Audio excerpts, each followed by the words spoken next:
We'll call this meeting of 3 September for the Manhattan City Commission to order. First item of business is the Pledge of Allegiance. If you'll please stand and join me. I pledge allegiance to the flag of the United States of America and to the republic for which it stands, one nation, under God, indivisible, with liberty and justice for all.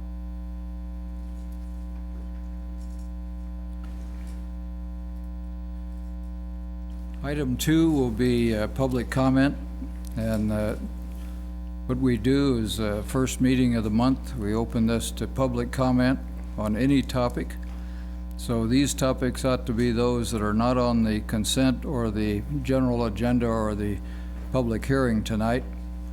So we'd ask if you come forward, just say your name and your address. We have a 5-minute rule that's in effect. So we'd ask you to please adhere to that so that everybody can get an opportunity. And we have one person who signed up early on this, and that's Anthony Nichols. So if Anthony, if you're here, you can come forward.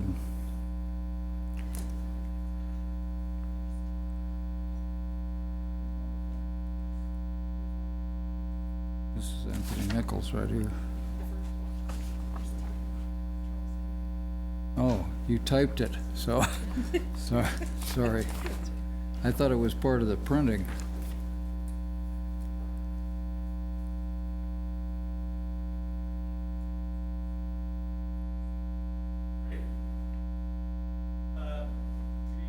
My name is Anthony Nichols. This is my wife, Jane. We live at 219 North Juliet Avenue. Today, we're going to be talking about, if we go back one slide, tree. My lot was surveyed, property in 1987, Kansas City, Nashville. The first record of my house was in 1950. The original owner of the town music store built it for his family. We moved into the house in 2007 with the continuing belief that we can help bring back to its former beauty our little section of Juliet Avenue. By living the example of good downtown citizens, we mow our yard, plant flowers, decorate on the holidays. To anyone who drives by our house, it's pretty clear we love it and take care of it. However, on July 16th, a local city contractor who violated city ordinance and our homeowner rights. And we're going to talk about that. Next slide. On the afternoon of 16 July, with absolutely no prior notification, a contractor began digging up a portion of my front yard where the sewer pipe is, not the easement, my yard. I was annoyed that I didn't know why they were digging, and then furious when I saw him forcefully digging up my brick sidewalk with the excavator. This led to the first of 3 confrontations I had with him that day. Number 1, I told him that I cared for the sidewalk and the bricks for the past 12 years, weeding, edging, and keeping it level. I asked him to please take care of my bricks. 30 minutes later, I was once again startled when my oldest daughter burst out crying when she saw the contractor ripping out the largest visible root with his excavator. I rushed outside and told him to stop, leading to confrontation number 2. I informed him that the city forestry supervisor had to be present to touch this tree. I know this because several years ago, I paid $385 to have this forestry supervisor inspect and remove a 12-inch section of root in order to level the bricks on the sidewalk. The city ordinance I'm referring to is Article 1, Section 33:1. It shall be unlawful for any person to plant, trim, cut, or remove any tree or shrub growing in any street, alley, or public grounds without a permit, therefore, from the forestry supervisor. The contractor told me he was doing me a favor by not cutting the tree down, that this is what the city told him to do, and he wasn't stopping. He dug a 6-foot deep trench from the sidewalk out to the street with his children cutting roots out of it as he went. The final and third confrontation came later when I again went out and asked him why he was digging at a 45-degree angle across my yard rather than straight across to the street. And there's an existing trench that he could have used because my ceramic sewer line was replaced in 2002 when the house was renovated. He told me that if I had a problem to call Karen Becker and ended the conversation. The following day, the excavator was parked literally 2 inches from my house, and the only pedestrian route to our house was blocked. Again, I was never asked for permission, as this is now my front yard and not the easement. I firmly believe that these actions were taken in retaliation for our confrontation the previous day. As you can see from that picture, literally 2 inches from my house. In conclusion, the city forestry supervisor was not in town when this incident happened. He was involved with the planning process of the overall project, but never issued a permit and was aware that the tree was not to be touched. He was surprised when I told him they did. And that's the tree we're talking about right there. I was never notified of the work that, or consulted in any way to have any equipment or work done on my property, not the easement, my property. Code Services was unresponsive and had no sense of urgency when notified. They initially took a message, and then I had to call them back and tell them this was an ongoing, active situation. The disregard for my rights as a homeowner toward my property value, is simply staggering. What I want from me standing here is to ensure that the codes and statutes that you thoughtfully write here in this room are enforced, because right now you have a wonderful process to write the ordinances, but there's no enforcement mechanism. These ordinances are useless unless they are enforced. And one thing to keep in mind as I talk about bricks and trees is that conservatively, that tree has been there for 105 years. Now, since the lot was surveyed in 1887, it might be that old, I don't know. But if you had a parent that grew up in this town, or a grandparent or a great-grandparent that grew up in town, they drove past that tree, they've seen that tree.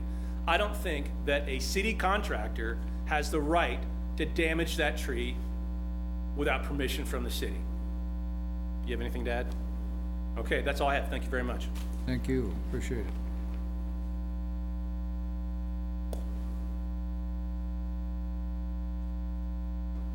Charles Henry. Yes, from 714 Fairman Drive. A year ago, the Wildcat Creek flooded, causing $20 million in damage, and so far the city and county haven't done anything about it. Since that time, a committee's been created to identify solutions. This is not that much different from the committee that was created following the 2010 flood on Wildcat Creek. Recommendations of that committee have been largely ignored. Chad Bunger is in charge of the current committee. The city has approved a couple of studies related to this project, including a study related to upstream retention and a 2D model of results of rain events in the Wildcat Creek area. Those studies are not yet complete. Before those studies could be complete, a representative from the City Commission was quick to point out that there was no money to pay for any prevention.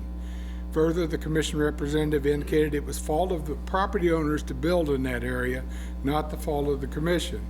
And according to the Commissioner in attendance at that meeting, the city has done all it can by requiring flood control as a part of new subdivisions. I have 2 points I want to make about that. In our subdivision, which I think is Deer Run, 9 of the 11 homes damaged by the flood 1 year ago were never flooded before. These homes have been around for over a dozen years, and all of these 9 homes were outside of the 100-year floodplain. Despite all evidence that continued expansion of development without adequate flood measures in place lead to increased flooding, City Commission continues to increase runoff into Wildcat Creek as well as into the Blue River. 2 examples of recent action consider that Kimball is being improved. The redesign of Kimball is not only improving traffic flow, it is eliminating ditches on the side of the road which used to temporarily hold water. New design allows all water to quickly flow into storm drains, which quickly dump into Wildcat Creek. There's also the constant building of new subdivisions in the Blue Township in Pot County. These ultimately run into the Blue River and then into the Kansas River, which does not directly affect Wildcat Creek, but does so indirectly. Whenever a development is proposed, the Commission sees new dollars coming into the city. When I look at the same diagram, I see rooftops, driveways, and streets built over top of green space and try to imagine how much additional water will be added to the Wildcat Creek waterway on the first rain after they're built. I'm told that the last 2 approved developments will not increase flooding concerns because they are in the Grand Mirror area, which was designed to capture rain runoff into the ponds on the golf course. To that, all I can say is I hope that's the case. Commission is hoping for authority to increase the sales tax rate to pay for improvements to the levee protecting the city from the Blue River, as well as the redesign of Kimball and a parking garage in Aggie and who knows whatever else. The level of the Blue River in Manhattan is determined by the release of water from Tuttle Creek, which is seemingly properly controlled by the U.S. Army Corps of Engineers. However, nothing is planned to diminish the risk of flooding imposed by the city on the properties adjacent to Wildcat Creek. There's been no flooding along the Blue River for decades, but Wildcat Creek has flooded 4 times in the last 10 years. You continue to increase the monthly charges in the stormwater fund, and then that amounts to the only funds available to limit flooding along Wildcat Creek. The budget shows you plan to spend only $147,000 in 2020 from that fund, and my understanding is that that will be to acquire more homes along the Blue River. You're quick to approve new subdivisions in areas that will lead to increased flooding. You continue to encourage businesses such as Schwab and Eaton to relocate from properties that have flooded into new property on the hill that will lead to increased flooding. On the other hand, the city is shrinking. The city is expanding its footprint, but there are no additional people living here. The college is losing students. Ford is shrinking its soldier base. Apartment vacancy rates are increasing. The retail base is shrinking. The only solution that seems to be offered is to spend more money on streets, sewers, and water lines, as well as on community enticements such as park improvements. My only solution is to adopt a new policy which says for a new development, the city should impose a new stormwater charge. All new developments should have a fee of $10,000 per acre. That fee would go into the stormwater fund. This fee would be over and above all other charges the city would impose, which would make the prospect of developing on new property more expensive. This would also enhance the prospects of developing solutions on existing property already equipped with utilities and roads. And then I'll just conclude with that. Thank you, appreciate it. Anyone else, please? Again, any item that's not on the consent agenda, the public hearing, or the general agenda is open for discussion.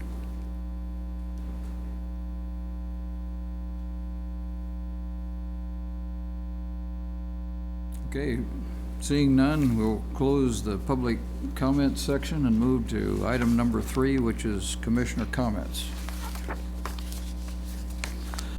Thank you. I would like to just express appreciation for the work that the Riley County Police Department and the other law enforcement agencies and the collaboration that took place here a week or so ago with regard to the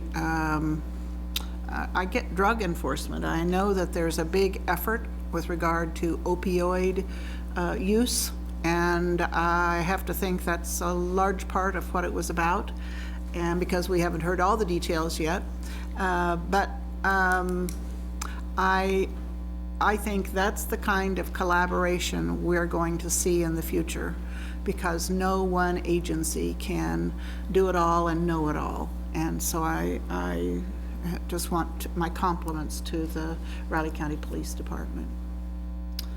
And I think the fire department's been active lately too. And Ron, you have an announcement maybe about them when it's your turn, or? Yeah. The only thing I quickly wanted to say, and it relates to some of what was spoken at during public comment, is there are a lot of people, even just in this last week, affected by flooding issues. I live in the Northview neighborhood, and when I got the flash flood warning at about 1:30 in the morning, I opened up my door and I turned on my porch light, and I could not see the ground around my mobile home. It was at least 2, 3, 4 inches of water on the ground. It looked like I was in the middle of a lake, and there were areas that were hit worse. And I think that we have to talk about how we can increase our stormwater management and things like that. But I also think that we need to be a little bit more realistic in the fact that our weather is changing and it's raining harder and dumping more water faster. And we have to be more critical when we are doing developments about what it means to be in a 100-year floodplain and a 500-year floodplain. Houston's had 3 500-year floods in the last 3 years. These things are becoming more frequent, so we have to just take a tougher look at it. It's not just adjacent to the Wildcat Creek. I live pretty inlet away from the Kansas River and Kansas River in the Northview neighborhood. I experienced flooding issues that could have been more severe if that rain would have lasted an hour or two longer. So this is a problem that just not a few neighborhoods in Manhattan face, but this will be an ongoing problem that we have to figure out how we're going to solve for probably about 2/3 of our community. And it's going to take significant investment and also more of a realistic output, outlook on kind of future conditions. No, I agree with Commissioner McKee. I was going to say something similar, but these are happening more often. We haven't really recovered from the last year's Labor Day flooding that happened, so everything is really saturated right now, and there's no place for that water to go.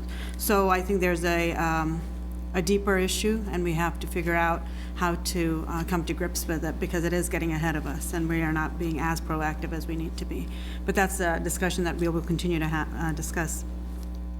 This is also Suicide Prevention Month, and I want to make sure that we understand the increase. There is an increase in suicide rates, regardless of demographics, and we don't have enough resources and we don't have enough staff, and not only our community, but nationally speaking. I know Rotary had a presenter speak at one of the high schools here, and that's a small step, but we have to have more discussions with our children, with our families, and try to remove the stigma from mental illness or from depression.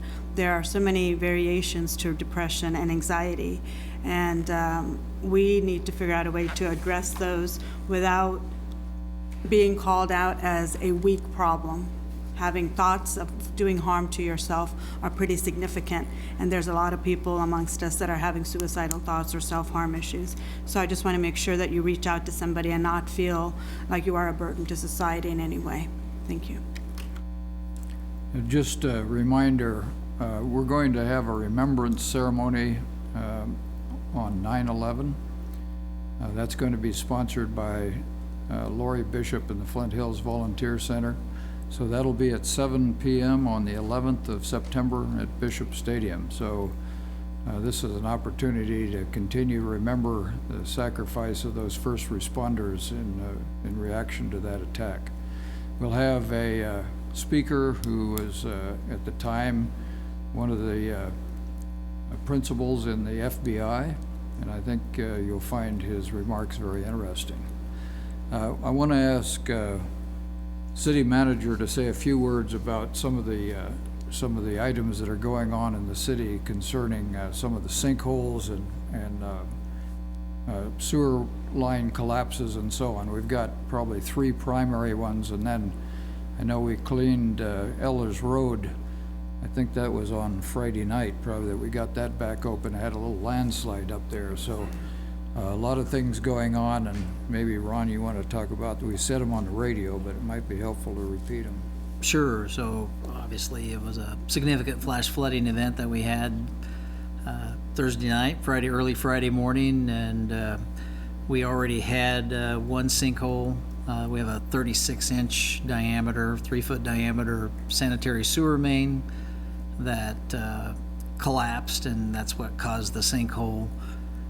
There, between Walmart and Staples on Hayes Drive, that's been closed since that situation's become widening. We do have a contractor engaged on ordering the material that's necessary to repair that. During the event Friday, we had a similar collapse on that same line further north, basically just north of Levy Drive, just short of the UPS facility. That one ruptured a gas line. That was a service line, and then also a water line. So we've done some repairs there. There's a lot of other utilities in that particular area, and we have another contractor that we've engaged to repair that one. The sanitary sewer lines are still flowing adequately, but permanent repairs need to be made. We're getting a lot of additional settlement in the plant.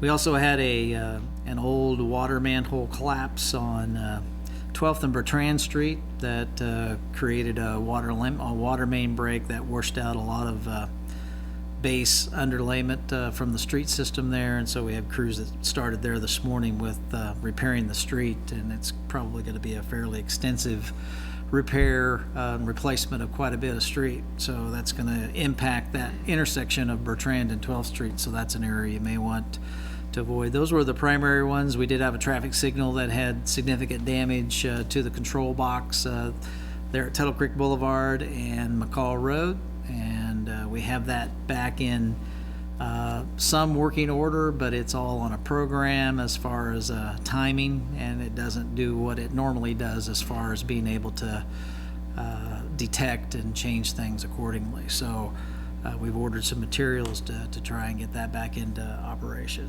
Might also add that 5 members of our fire department were requested to join a team from Kansas to head to Florida to help with assistance there in rescue operations and reconnaissance. So they left yesterday afternoon, and we wish them well. And for any time a situation like that develops, the federal government pays for all of their expenses, so that's not a city expense for them to be gone and participating in that. Good. Thank you. Yep. Move to item 4, which is the consent agenda. The consent agenda contains items that have either been previously considered by the commission or those that are considered administrative or housekeeping in nature. Any commissioner has the ability to ask one of those items or more to be moved to the general agenda, placed at the end. And so at this time, I'd ask if there are any questions or comments from our commission on consent agenda. I have a quick question, Ron, on item M, and this could just be a lack of my understanding of the technical terms, but it seems as though that is, we're amending that agreement to add new connection points, but then under financing, there's no financing applicable to that. So if there's approval for that, is the city of Manhattan investing any of that infrastructure? So the situation we have, there's some area, this particular amendment is targeted for an area that, as you know, Heritage Square is an island annexation that we have. This area of development is just to the west of that. The county is initiating some frontage road development, and the services lines, and that's the Potawatomi County government. The Rural Water District has some very old and undersized lines in there. So if we were to continue the status quo, they would be required to replace and upgrade those lines, which they really is not in their planning effort to do so. And so they are amenable to us. We're looking at extending our infrastructure to the west. And so the original agreement was focused on having a master meter that read the usage by the Rural Water District. And so what this allows us to do is to extend our infrastructure, provide adequate service, but utilize our meters to help read the service of their customers. So it's really just more of an accounting aspect of being able to do that, but also being in a position to service them in the future. But there will be a cost for us, I would assume. So the way yes, there will be a cost for us extending our infrastructure, and we have a lot of infrastructure that we've extended into the service territory. And so the rate will come as, it's not a special rate, but it's the rate of the traditional water service provisions for the rural water customers. It's just, instead of having a master meter, we'll have several meters that will guide their usage, and they'll still bill it. My one question is, how is that advantageous for us as if they're looking, and especially if they become their own community, do they have to buy back that infrastructure from us, or how is that going to work? That would certainly be a point of discussion as far as if that were to occur. We would have a strong argument that since we're providing that service to them, that we should have the right to serve them. Okay. You see, I was going to comment on that also, just to follow on that. Essentially, I don't like the idea of the cost, and the city water system is not designed to support Potawatomi County. And we just continually tend to get more involved in that, and then what I see is it's sort of it sets the stage for, we put water there, then therefore they build more buildings, and then they need more water, and then we get into code issues, and then we get into annexation issues. So I'm not so sure we should extend the water any farther, simply for that reason. The same reason when we extended a line out towards Keats to help some folks with a septic tank, I was concerned that, if you start extending water lines out there, what happens? All of a sudden, the farms become housing developments. And that's an issue, because the water plant only has so much capacity, and we got plenty right now, for the city. We haven't had to, say, restrict water use or tell people they can't use irrigation systems. But as we continue putting more capacity out there, then we start inhibiting what we can do in the city, and I'm just not for that. So, just to clarify, we have extended a water main that goes all the way on 24 to XL Road to a pump station, at which point it transfers then to the rural water district. Nearly all of the rural water district infrastructure is not sized to service the commercial customers from that point back adequately. So we have added customers that have connected to lines that we have developed so we have water mains going right by there and have our customary agreements and that sort of thing. So it's not indifferent than what we have been doing globally or in the area versus our regular policy. It's just helping define what the service aspect and instead of having one meter, there's multiple meter locations based on that. This isn't any different than that Gwaltney addition out at the southeast corner of XL and Highway 24, is it?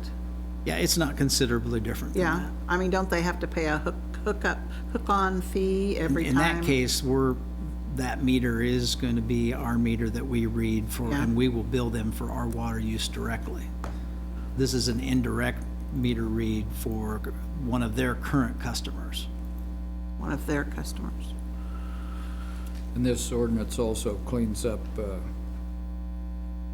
least two that are in existence and one that would have to be added, so It does, and the water sales is the current master agreement we have with them allows them, when they reach capacity, there's a total amount, I think, and that's 2.5 million gallons, but they purchase and pay for those connection fees in quarter million increments as they get to that demand level.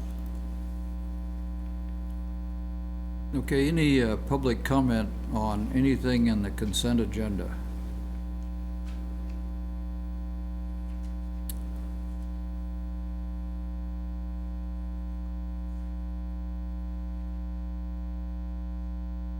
All right. Seeing none, we'll move back to the commission. Yeah, I wanted to comment also on item D. I think, last legislative session, I asked that be pulled back off the consent agenda, and we had a separate vote on it. And that's the city salary ordinance. And of course, that passed 4-1, so I'm sure it'll pass again tonight. But my issue with that is not everybody's salary in the city, but as we have these budget discussions every year, it seems to boil down to, well, we have to raise the mill levy because it's driven by salaries, and we're not making enough revenue in order to cover the mandatory salary increases every year. And so this is a systemic issue, but yet we won't sit there and relook at our salary ordinance. Because what it does is it drives the train. You give a COLA every year, and then that raises the bracket. And then the next year, you've got to make up the difference, yet that causes us to increase the mill levy. And that's been the discussion some of the commissioners have had. I've seen some things in documents that were printed that said, even if the sales tax gets approved by the citizens, we'll still have to raise the mill levy next year because of salary increases. So in my mind, we got to look at this, and we haven't taken the time to do so. So that's the reason I voted no on it 2 weeks ago, and I'll vote no on that again this week, simply because we need to look at it. Because if that's what's wagging the dog, we need to come to grips with it, and we just haven't made an effort to do so. More comments on consent? Otherwise, we entertain a motion. I move we approve the consent agenda. You have a second? Second. do we need to, when we vote, we will Yeah, consider he'll when's just absent. issue? Okay, D, yeah. that's fine. No, I mean, you'll vote no on item D. Okay, that's what we needed to hear. Call the roll, please. Mayor Dodson, Yes? Commissioner Reddy, Yes. Commissioner Butler, Yes, except for two items, no on D and no on M. Commissioner McKee, Yes, except no on M. Commissioner Morse. Yes. Item carries 5-0, except for letter M, which carried 3-2, and letter D, which carried 4-1. Sorry we made that complicated for you, Brenda. All right. We'll now move to item 5, which is the public hearing. And the title of this item is Dangerous or Unsafe Structure Located at 3003 Anderson Avenue. And Darren Emery, Deputy Building Official, will be the presenter.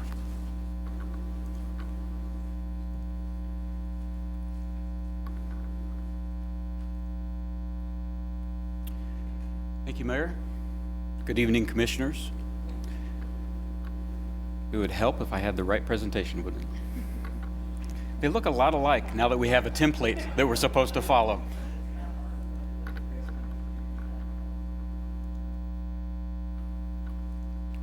The property we're looking at this evening is 3003 Anderson Avenue. It's at the southwest corner of the intersection of Seth Child and Anderson Avenue. It's the long L-shaped building that you see next to the arrow in this image. And I would like to just clarify, I believe there's been a bit of confusion in certain situations of what building we're looking at. It's not all of the structures, it's simply that one long L-shaped building. It is interesting that a number of these buildings are also addressed 3003 Anderson, but it is just the one building. Exactly a year ago today, this is what this area looked like. Tremendous amount of rain overnight, and Wildcat Creek did come out of its banks and put water into this parking lot. Quite a few of the properties in this shopping complex were damaged. All of the buildings were returned to either functional condition or cleaned of all absorbing materials and removed of any products that would carry mold, except for this one property that we're looking at this evening. This is an image taken about 10 days ago, August 23rd. It's what the property looked like. And I'll have a number of pictures for you this evening. They're all from the same date, approximately 10 days ago. Just a quick overview. Now, some of this will be repetitive. We spoke of this a few months ago. But given that this is a statutory process, the public hearing is a part of that process, I want to be very thorough and cover all of the bases, make sure we cover all of the details. Overview of the structure. It is a single-story wood-framed multi-tenant commercial structure. It was constructed in approximately 1984. It is approximately 39,000 square feet, and it is currently vacant. I'm going to run through a number of pictures that show you the fairly current condition. You'll see that a number of the doors and windows are still broken. The general condition of the property is pretty much as it was after the flood. This just points out that a number of the doors are open. I've gone by the property on a pretty regular basis and do find the doors either unlocked or, in this case, propped open. This is a view looking inside one of the restaurants, pretty indicative of the condition of the property throughout. This image gives you a good indication of the flood level. You can see there where the water rose to, and that the wall has been substantially damaged. You can clearly see that mud and debris still remains inside the structure. Just another image of the same restaurant. This picture shows you that one of the walls has been damaged. Now, I do not know if that occurred during the flood event or if it happened subsequently, but that does show that the wall has come off of its sill plate and has moved to some degree. A general shot of the exterior of the building. We have sent a couple of notices to the owner about mowing, and it has been recently mowed. This is fairly common of the back of the property. Some of the storage areas are open, debris strewn throughout. I don't know if you can see on this image, but that is a broken window. There are a number of broken windows throughout the property. Vines growing up the building, just a general state of decay. The parking lot was littered with debris, but I will mention that that was cleaned up in the last few days. The debris has been removed.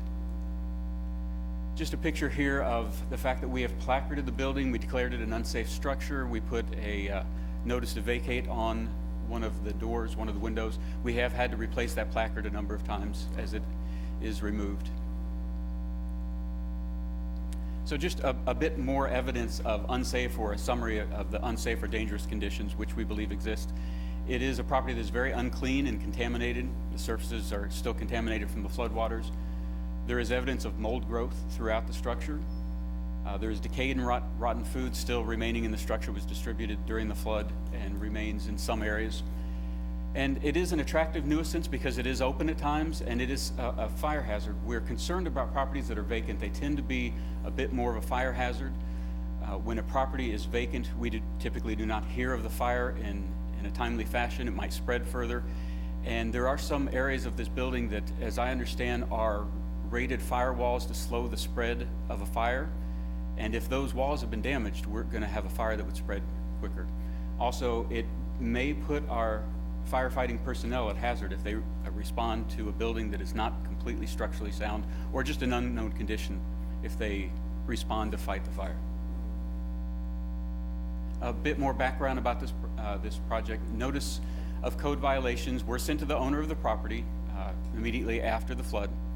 Those deadlines have expired. Those notices were to repair or demo, clean up. Those deadlines have expired. No significant corrective activity has been observed at this point.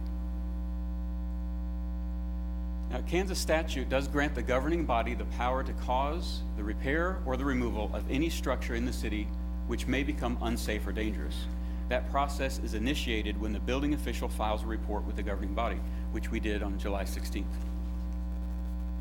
The City Commission accepted that report and set a date for this hearing, September 3rd.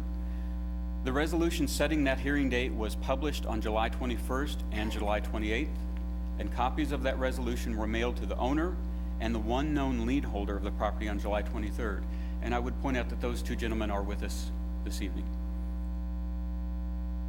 Again, the statute does grant the city the authority to undertake this process based upon evidence presented by the building official, and also evidence may be presented by the owner, the lien holder, or an occupant of the structure. The governing body would make a finding by resolution, and if that finding is that the structure is unsafe or dangerous, the resolution shall provide the owner a time frame to repair or remove the structure. The city may repair or raise the structure if the owner fails to do so in the time frame allotted. If the city removes the structure, by statute, such costs are initially paid by the general fund, and the city must send a statement to the owner requesting payment within 30 days. If the cost is not paid within 30 days, it may be assessed on the property and collected as a special assessment. Regarding tonight's action, you would hear any additional input from the owner or lien holder, and then I would ask that you consider approving a resolution setting a deadline of November 1st, 2019 for repair or removal of structure.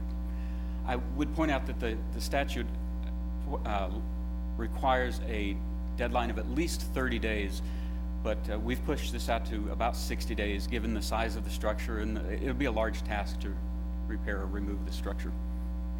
Now, that is a date that we are suggesting. That is not a date that you must abide by. You can certainly pick your own date.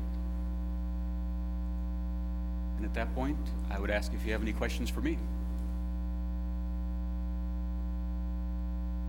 Want to hear from public first, or? I'd just like to ask, so you have made different efforts to get in touch. You've sent like registered mail, you've telephoned, you've sent regular mail. Yes. You've been through all the iterations of notifications that Yes, we have. are acceptable. Yes. Okay, I just wanted to hear that. Thank you. Yes. Let me just ask one question then.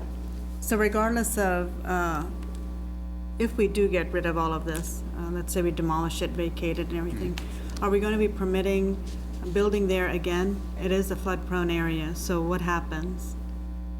That is a question that I've asked Chad Bunger, and he's given me some input. And the two basic tenets are that the building would have to either be elevated to 1 foot above the floodplain level or flood-proofed to 1 foot above the floodplain level. And Chad was kind enough to do some quick calculations as the evening started, and he told me that the level is about 8.5 feet above the floor level at this point. So the building would either have to be elevated that much or flood-proofed to that point, or if it is removed and a building was rebuilt, it would either have to be above that elevation or flood-proofed to that elevation. Because that was rather high. Yes. So, and it's not the first time. I mean, consistently, that's the area that gets always flooded. So that would be my concern of, after we remove it, what happens is my next question. But I'll wait to hear from the public before we move on to further discussion.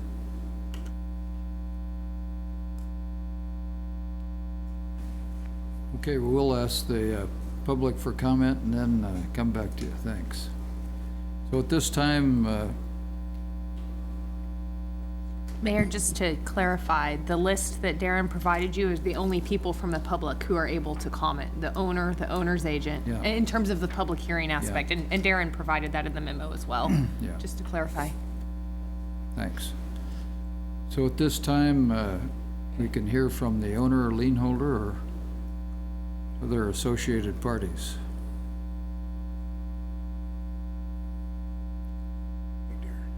If you just state your name and address and then your association with this property. Yes, my name is Mark Samurai. I live at 117 Harvard Place here in Manhattan. I don't know about the lien he's talking about. There is no lien on the building or on the property. I thought this meeting was about something else, so I was prepared for it. The damage, yes, the place is... I was in the hospital for quite a while. Wasn't supposed to make out of it, so I've not been able to actually work on it. I did hire a small crew, a young crew, to come in and start at one end and start moving things down.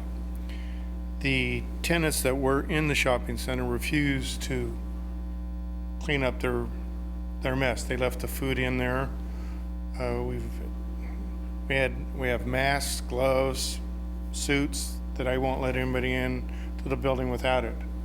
The city has, I've had about 10 so far, 10 large roll-off dumpsters that are filled not only by the public, but ourselves. The building has been broken into at least a dozen times. None of the tenants returned the keys to me. I've called a locksmith to change all the locks at least 3 different times, and they've never shown up. Poor excuse, but it's the truth. I don't break into the building. I've been advised to replace the glass or clean up the glass. Last year there was like 9 pickle buckets that were sitting behind the Chinese restaurant, and I was told I had 48 hours to remove the pickle buckets or face a fine and jail time. That to me is a little bit of ludicrous. I don't know if the marking on the placard and stuff, I don't know who's removing the placard.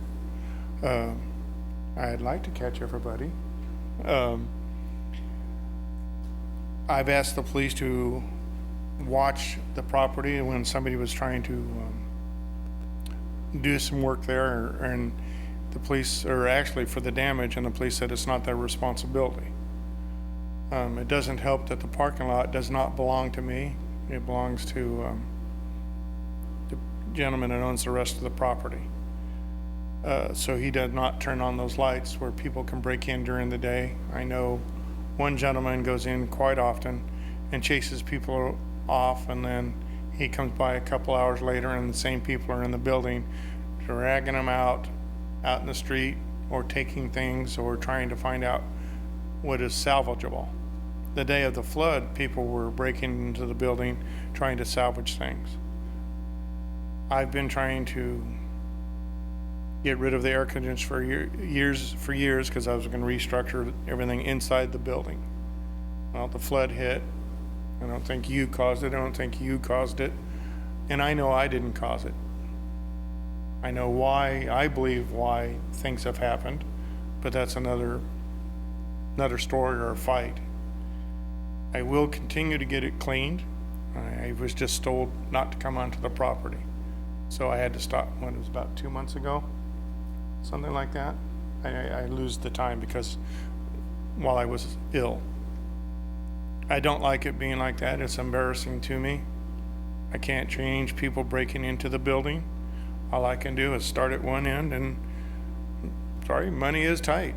It's not cheap to do that.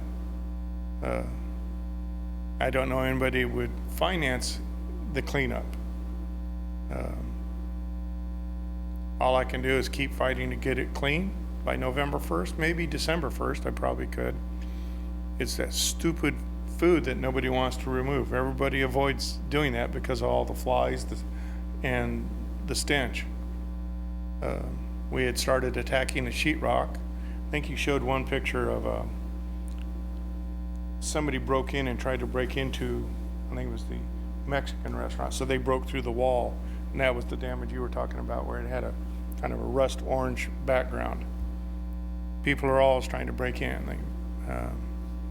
Before that, people had broken in through Valentino's, through the wall, to get stuff that was in the storage for video games and things like that. It's just, it takes your toll.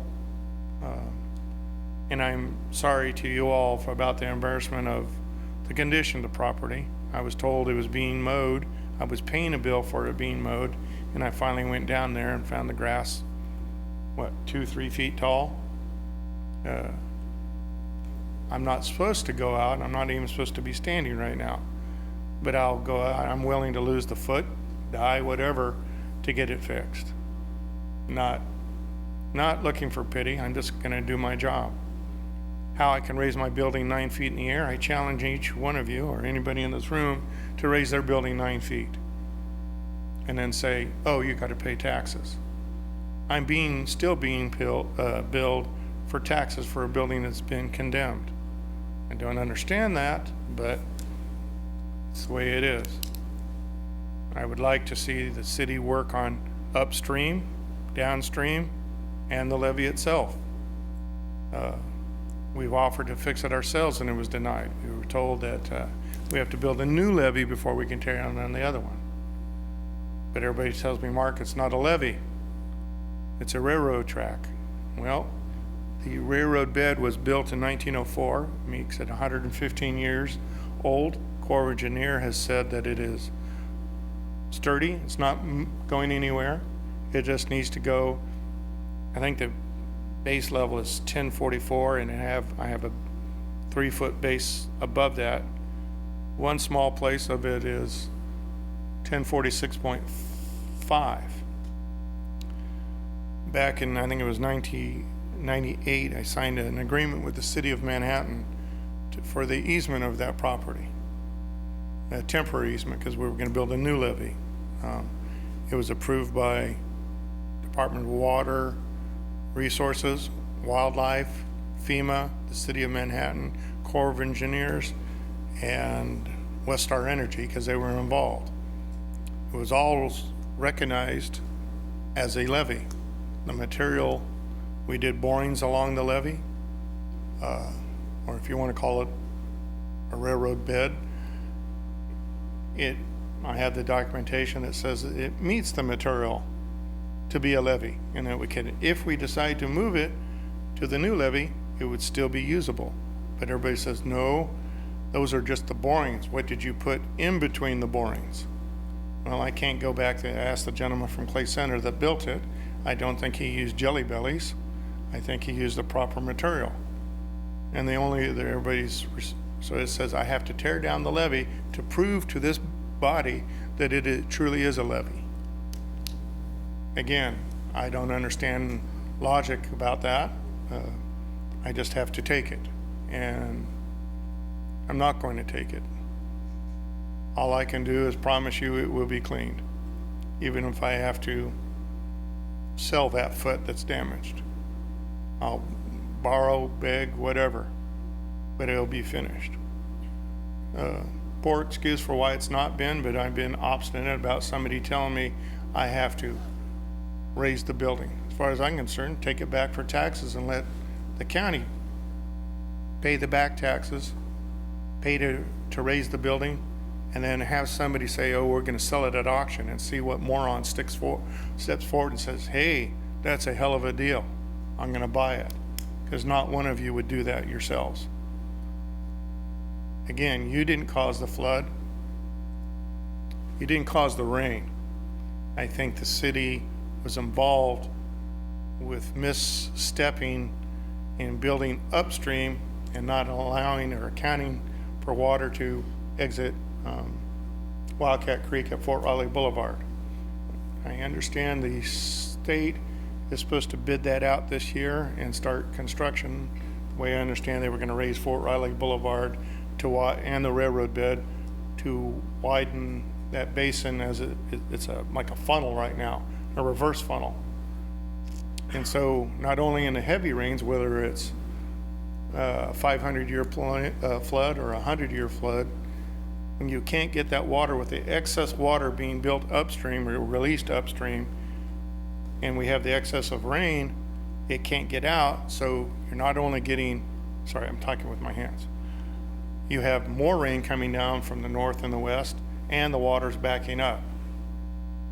This did not occur before 2007 when they started building upstream. We're all together, we're all one team, whether you like it or not, whether you like me or I don't like you, because I don't hate anybody.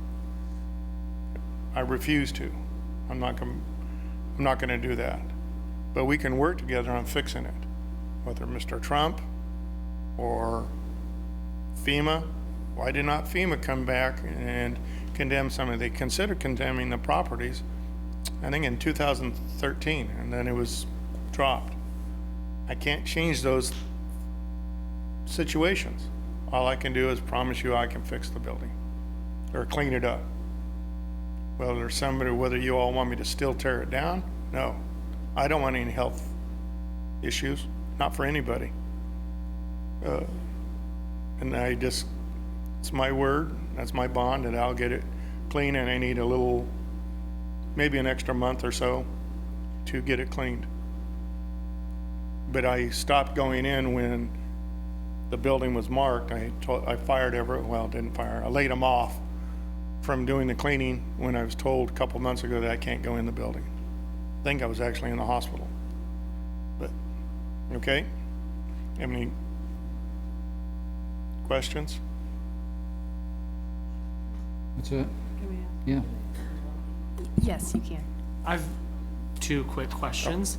First, and if you don't feel comfortable sharing this, it's okay. Was the property insured? I'm assuming it was insured? No, the tenants did not want to flood it. I was told I couldn't get flood insurance, but now they do offer it.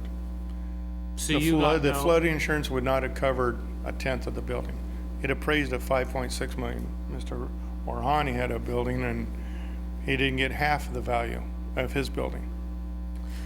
Second question, so obviously some remediation needs to happen, and the Code Services Department proposed a timeline.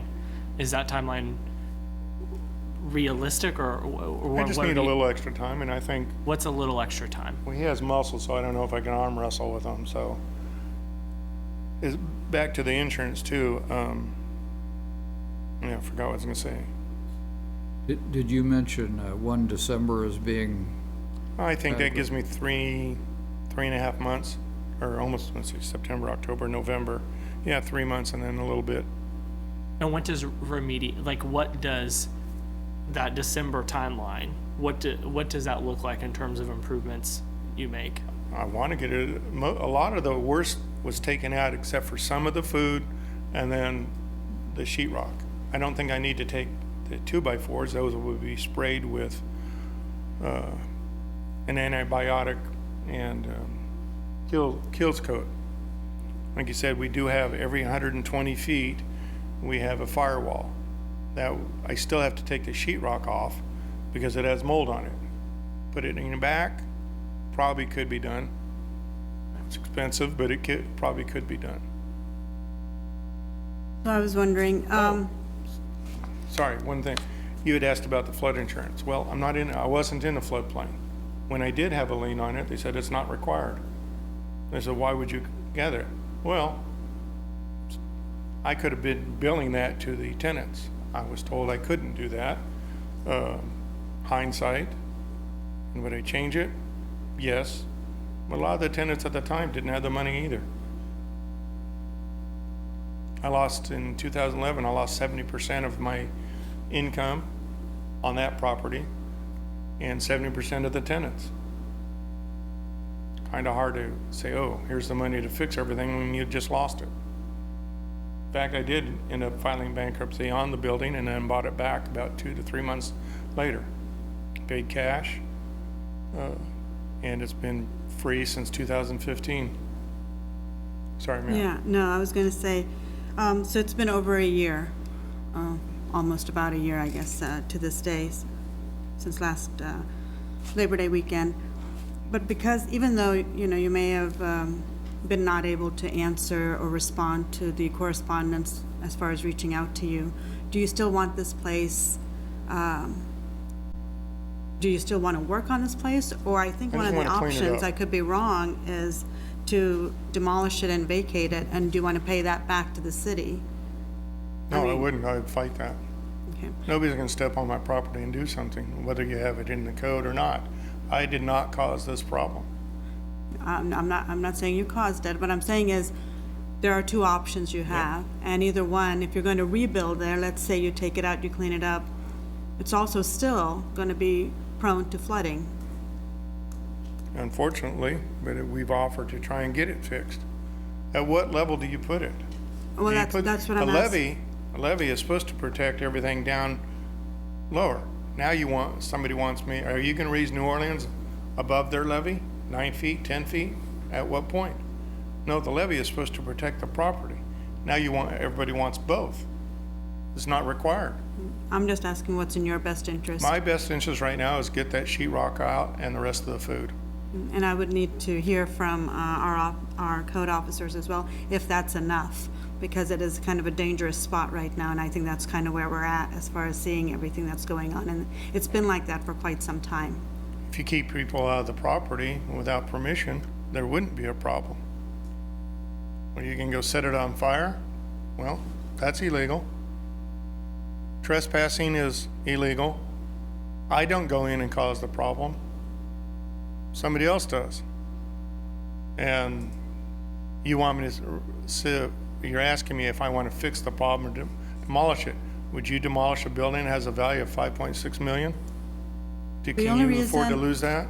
The only reason I'm asking is because if you were to rebuild again, it would still be prone to flooding. So I know, I don't to- plan on rebuilding, I just Yeah. want to clean it. That's all I'm asking Okay. is, because if you rebuild it, knowing what we know now, it is very, and we've known this in the past, it is very much a flood area. So I just wanted to be cautious about some of those areas. Garden Way apartments.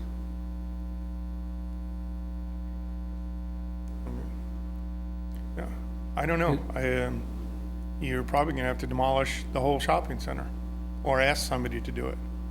Because every building except for one, the ugliest one, got water in it. Luckily, the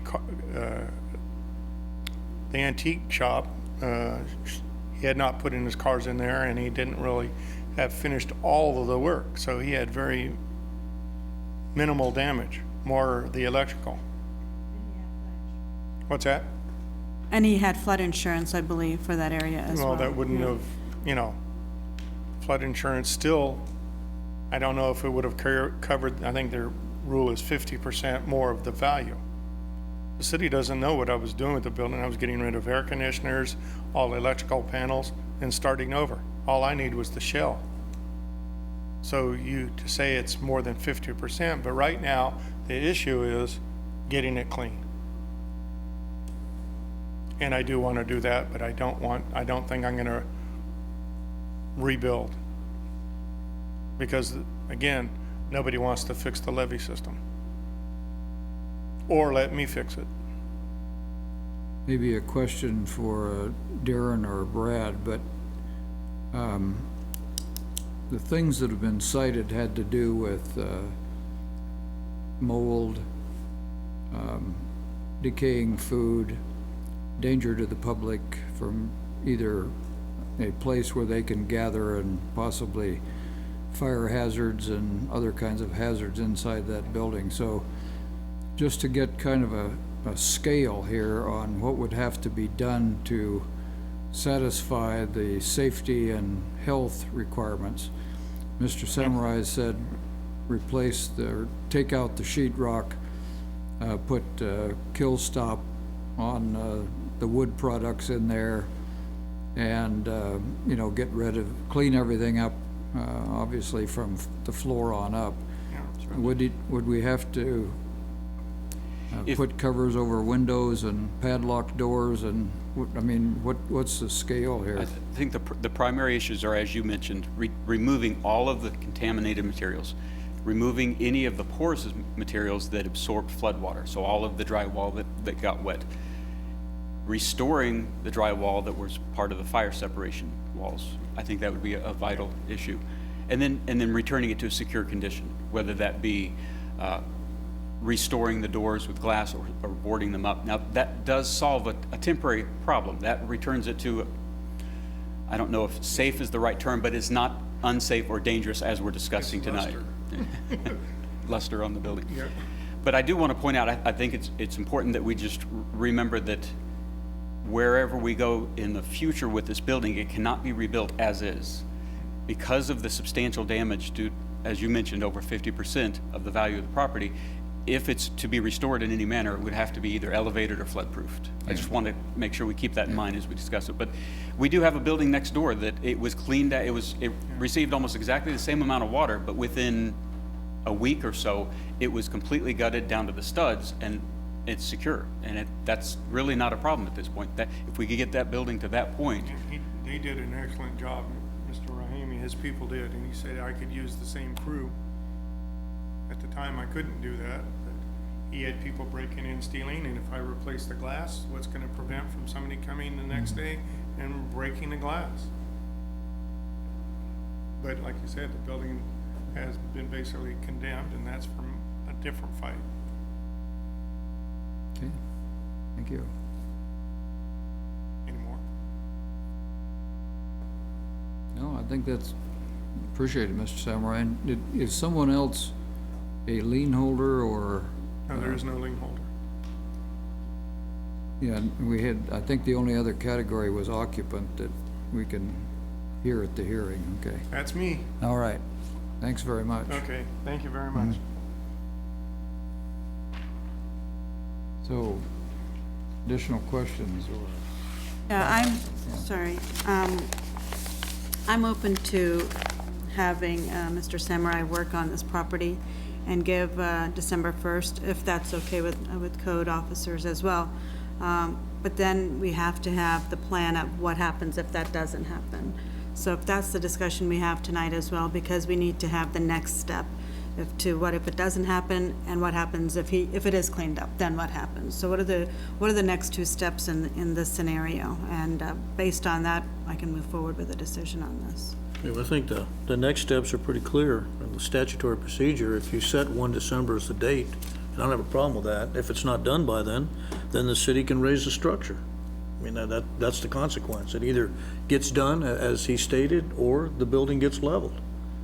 And I'm for just doing exactly that, is say, fine, you have till 1 December. I don't know what the long-term plan is for the building, and that's really not our concern tonight either. It's just to set this date and get the problem solved. And what happens to it after that, that's another discussion. But that's where I'm at. I think we should just set 1 December as the date, and then we'll come back and revisit it at that time if the corrections as required by the code office are not accomplished. Katie, the city attorney, you have gone through with city administration all of the steps necessary to arrive at this evening's meeting. And there are, what the options are. If we were to postpone it until December 1st, does that throw all of that strategic, that reading of the statute and within certain timelines, does that destroy the process that's been, the course we're on? If I understand Commissioner correctly, the extension to December 1st is not to delay the process at all. It relates to the date in the resolution that you would adopt tonight. Okay. That says it must be commenced by November 1st. It's an extension of that date from November 1st to December 1st. Okay. So that's entirely doable at our discretion? Yes. Okay. Yes. Thanks. So before we hear a motion, technically, I'll just close the public hearing and then come back to the commission if there's further comment or proposal for motion. I just have a quick comment. I think it's an unfortunate situation, but I would be willing to also extend to December 1st as requested by the owner. And while it was a devastating impact, we still have a standard and a sense of fairness we have to meet, because you weren't the only building impacted. That's correct, but all of those other buildings are clean and operating currently. And full disclosure, because I don't know if my financial forms are updated, but I work part-time at Power Cat Grill, and it had 4 feet of water worth in it, and we're back and operating. And so if we treat one differently in the future, I think that sets a bad precedent. So I would be comfortable working with the property owner since they came here and extending that deadline to December 1st, but we need to move forward with some sort of deadline. I would support the December 1st date. My concern is that the owner has not communicated with us prior to tonight and through this entire notification process. And I think that's an important step that has to be, so then we arrive at December 1st, and it's still, given the track record, it's, the necessary steps have not been met. So then what? And so I think we have to put some, think about it ahead of time. The statute says that if the property, he hasn't commenced the repair or removal and diligently pursued it by that deadline, in other words, not just starts it, but then pursues it, that after that, the city can move forward to raise and remove the structure. And that is part of the resolution that you're adopting tonight. So to answer your question, if it's not done by December 1st in compliance with the statute, then at that time, the city could proceed with the process to raise and remove it. So the owner has to understand that December 1st is a hard deadline. After that date, That's what you're saying. Without further notice, the city could move forward to raise and remove it. I just want to be sure that we're communicating clearly to the owner also. Okay, thank you. Yeah, I agree with that. Mainly, I don't want to have another public hearing, because it could be that they're 50% there or 90% there, and they need a little bit more time. So I just want to make sure, like Commissioner Morris was saying, that there is a firm deadline. And I know we've tried to reach out quite often, and I know previous owners that they've said, they've tried to contact. So I understand circumstances might happen where you can't respond, but I'm glad we were able to get you here tonight to talk to this issue. But this is not something we typically do, because I think our staff goes out of their way trying to reach people, and certified mail, calling, knocking on doors, whatever it might take. So with that, I think I'm comfortable with December 1st, but after that, that's it, December 2nd. All right, so I'll make the motion that we approve resolution number 090319-B, finding the structure at 3003 Anderson Avenue unsafe or dangerous, and setting a time frame of December 1st, 2019 for repair or removal. Second. Call the roll, please. Commissioner Reddy, Yes. Commissioner Butler, Yes. Commissioner McKee, Yes. Commissioner Morris, Yes. Mayor Dodson. Yes. Motion carries. Okay. We'll now move to item 6, the general agenda. Thank you. Item A is public art exhibition call for art, request for proposals, and presenter will be Randy Clifford, Director of Recreation.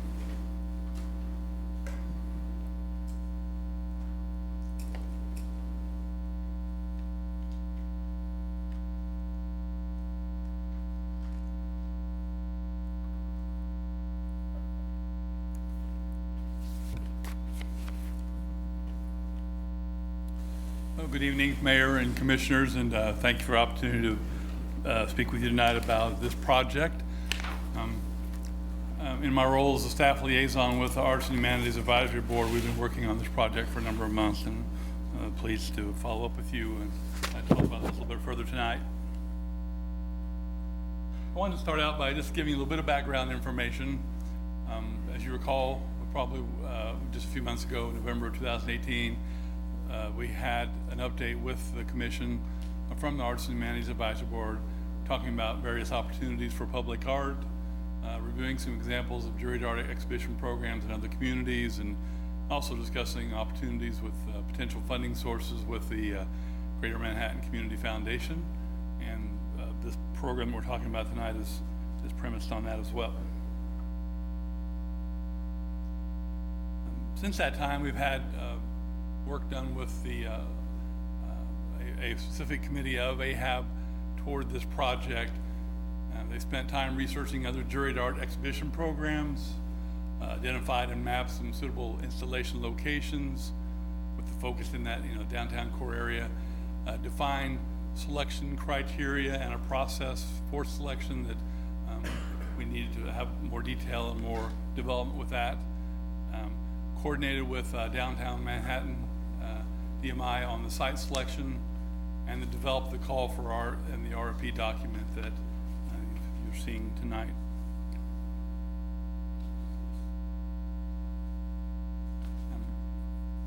As we noted in the memo, this is essentially a three-part selection process. The initial recommendation from all the entries will be made by a qualified juror, someone who has the credentials in either museum or arts background. Pretty typical process with a juried event like this to have that first step be through that qualified professional who can make that assessment. Then we'd follow that with a seven-member selection committee that we made up of city staff, AHAB representation, local business representation, and arts professionals locally. And it's possible that that initial juror may be, it could be a local person, it could also be someone from the region that's often used in that type of a contest, like other communities have done as well. And so you might be looking at somebody from Lawrence or Kansas City or some other area that gives you that qualified, overlook of your entire entry pool. The project budget is been developed as part of that initial grant application. The funding was provided by a $10,000 grant from the foundation. We are proposing to provide an artist honoraria for up to 5 pieces, and the other expenses include pedestal installation cost, a small amount for a juror honorary, entry website, and then some publicity about the actual exhibition and when it would be unveiled to the community.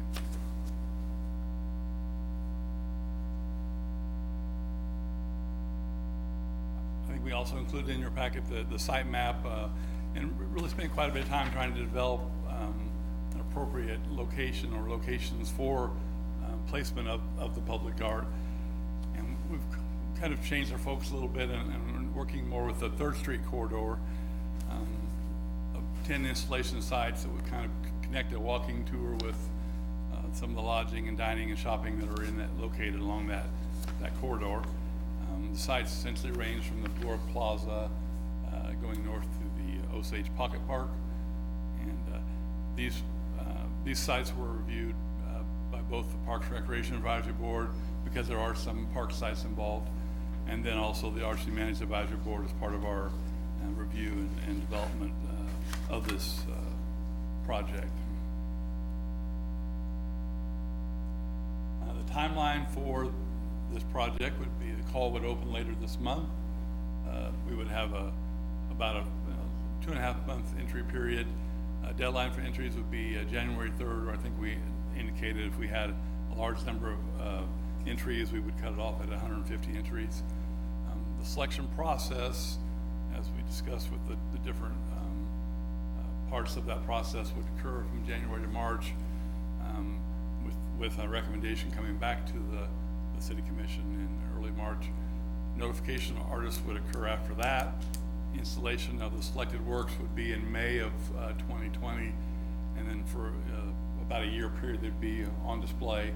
So you'd have a de-installation of works in the end of April of the following year. So it's kind of what the timeline looks like. So our recommendation to you tonight is just to accept the recommendation of the Arts and Humanities Advisory Board to authorize issuing the call for our RFP for the City of Manhattan Juried Public Art Temporary Outdoor Sculpture Exhibition. And it would be our hopes to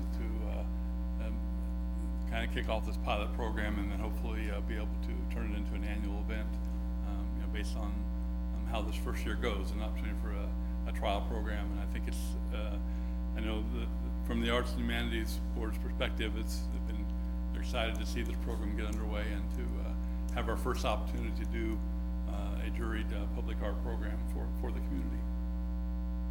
Glad to answer any questions you might have about the program or any further details, but I think some of the information we provided, I think spelled out both in the memo and the actual RFP document. I've provided quite a bit of detail for your review. I have a quick question about the site map. And first, let me just say I love this idea. I think it's a great idea. The only thing with the site map is, at least to me, it kind of seems like other than the two that are placed at the inlet at the mall, all of these are adjacent to large parking lots, and nothing is on the main drag of points. Was that by design when you're working with downtown Manhattan? And it was. To me, that doesn't, I mean, it's good art, but to me, to say that draws someone into a business is probably a little bit of a long shot. I think what we're looking at here is, if you look at the 3rd Street corridor, it actually offers a little bit more visual space.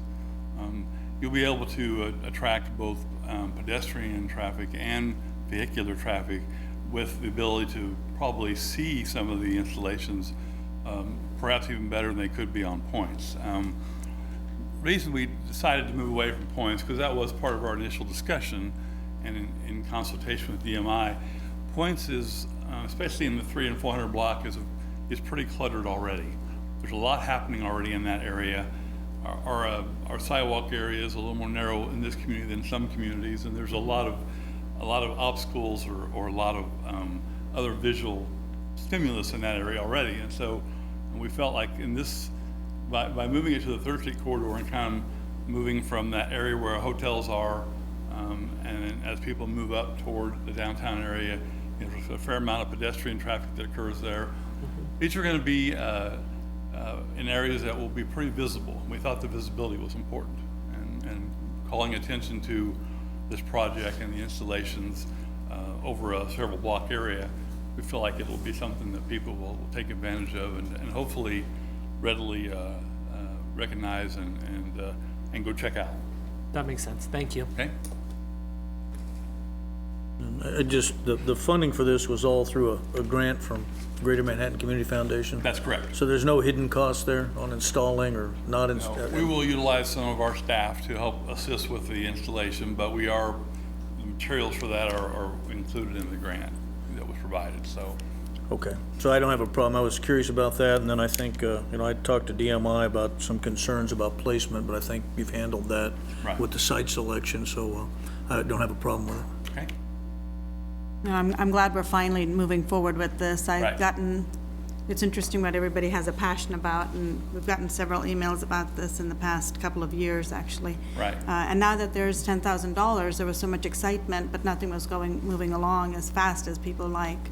I'm comfortable with the placements. I want to see how people utilize it, because it can be like a scavenger hunt. It could be something where people go see things, kind of like they do in Wamego or in Lindsberg or something of that sort. It can be used in a variety of ways, but every time we go to a site visit in another community, that's one thing we come back with, that we want more art in our community, and we weren't ever able to get it done. So this is a first step in the right direction. It is. And see what works. We feel the same way, that we're hopefully is the first step in what will be a long-running program for us, and an opportunity to look at other public areas in the community as well. But this this is an area we feel will get a lot of visibility and hopefully a lot of interaction, which is part of the idea.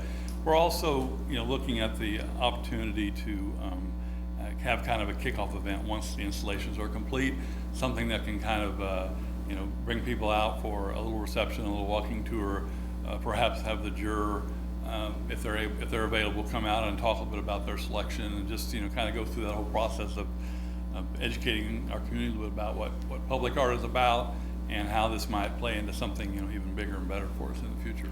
I agree. I think we had over 3,000 people for the flag. Right. And there's an artistic, component to our community that's just dying to do something. So I think that'd be great to have something going on there. And also keep track of the traffic, get feedback from the people that are there and from the artists. This is a great place to collect all that data so we can do even better things in the future and what's working and what's not. The committee that's being formed, it looks like it's a good community of folks that are going to be on that, on the members that are involved. We wanted in the a good process. cross-section there. Yeah. And obviously, we'll ask the MI to have a representative with that because it's still very much, in their backyard, and we want to have their input. Because we'll have, if we look at a maximum probably of 5 pieces, we'll have more sites than we have pieces for. And so, looking at a good placement process so that we kind of match up the sites with the chosen art pieces will be important. And we'll want that input from the stakeholders. Right, and make it safe, Right, so it's not falling or absolutely. anything like that. So, Safety, yeah, no, safety will be a very important consideration yeah. with any public art installation. It's always something you have to look at in the entire selection and installation process. Good. Well, I'm glad it's in front of us today. Yeah, I think this is a fine initiative.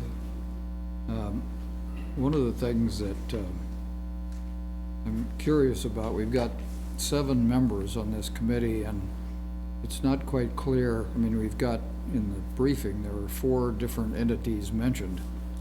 So the distribution of that 7 across the 4, I'm not quite sure of. And then who does the selection? And then of the people? And then what is the selection criteria for the art, which I think is important for transparency for the city? Right.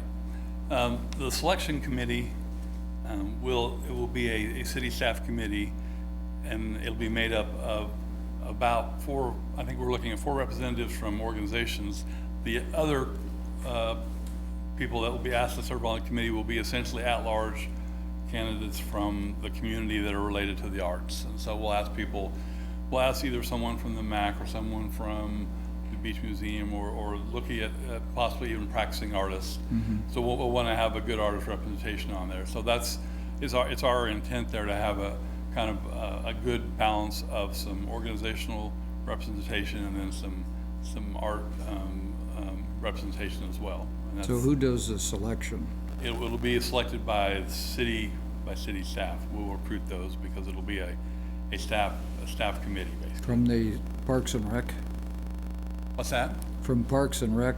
Yes, we'll have, well, it'll be in conjunction with the city manager's office, who has been worked very closely with this project too, and we'll have input from the Arts and Management Advisory Board as well in terms of some of the people we'd like to recruit from the art sector.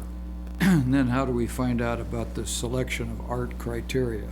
And that is actually we have some criteria that were built into the actual RFP, and so I can touch on those real quickly.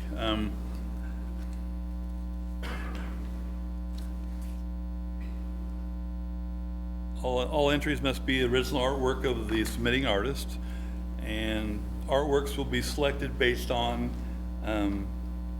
quality, artistic merit, design, craftsmanship, creative use of materials, scale, and the durability and safety for community display.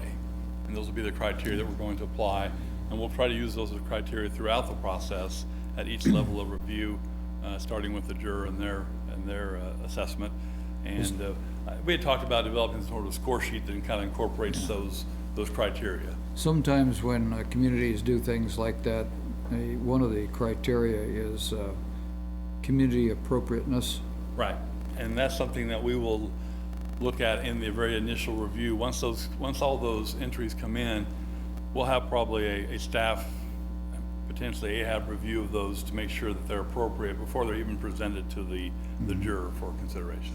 Yeah, I just think that's important. Absolutely. So that we don't run into something down the line on artistic interpretation and so on. We want to make sure that these are community-friendly Yeah. installations, and we're putting them in areas that are going to be very visible. It's important that we, move forward with our best foot forward on this.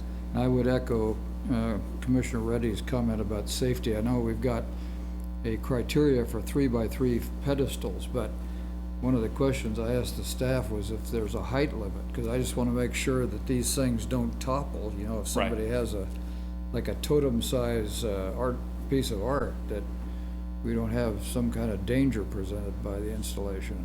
And that's why we'll look at each one of those on its own merit. If there's something that we don't feel like is appropriate because of the height, then we'll either disqualify that, or we will have to look at the particular location. We do have a variety of location installations that are available. Some might support something a little more height better than others, and that would be more suitable for different spots. So that's all part of that assessment process. Good.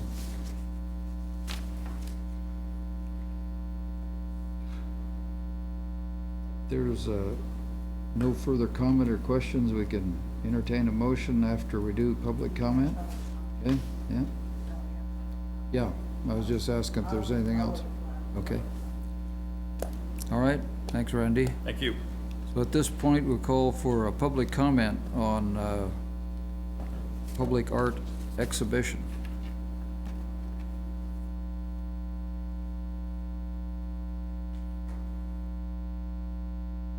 Scruggs, Executive Director, Downtown Manhattan. Just want to thank Randy for doing a great job of communicating this project. Really appreciate it.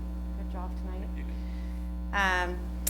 Just to kind of address what you were asking, Jared, about the 3rd Street corridor, we put a lot of thought into this. If you remember back when we were doing the Points Avenue improvement projects, we had to forego doing some wayfinding, some big grander welcome to the community type features that you would find at an entry point like Pierre and 3rd Street or 177 and 3rd Street. So there's kind of that empty space, that void there between 177 or Pierre and Points Avenue, that I think the art going along that corridor and in discussions with the ownership for Manhattan Town Center, we kind of felt like that would be kind of a great place to put that art. It has a lot of, I learned this term, visual breathing space, where it doesn't have a backdrop that's cluttered with a whole lot of other stuff. So that really, we put a lot of thought into that. It wasn't just pushed aside to another street. So that's all I really had to comment on that. Of course, I want community appropriateness as well. But we look forward to moving forward with this project. Thank you. Anyone else, please?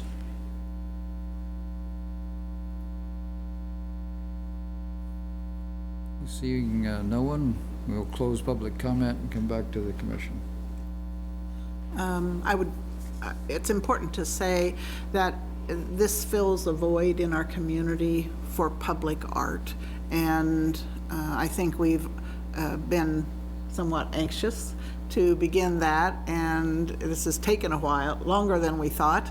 And so I'm glad that we're finally to the point of setting the criteria so we can move forward with it. And I'm anxious to see the selections that eventually come.